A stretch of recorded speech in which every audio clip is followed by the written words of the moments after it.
Welcome to the instructional video on how to request and access volunteer notes for your courses. Log into the Accessibility Services online system using your WADAM credentials. You may be instructed to provide two-factor authentication, also known as DUO or 2FA, to access the online system. For more information, please visit the University of Waterloo two-factor authentication website.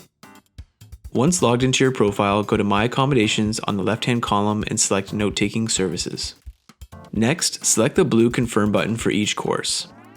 This will send a request to our office to recruit a volunteer note taker. You must click the blue Confirm button for each course to access volunteer notes already provided. When notes have been uploaded, select Available Notes for Download and click to expand. Then select Download Note. Please note, confidential means that a volunteer has been found and the note taker wishes to remain anonymous. If a volunteer has not been found, it will say no note taker has been assigned to this class.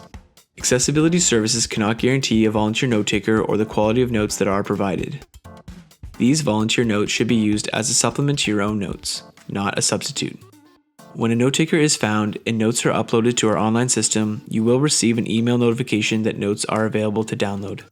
Email notetaking@uarlu.ca for any questions or concerns regarding your note-taking accommodation.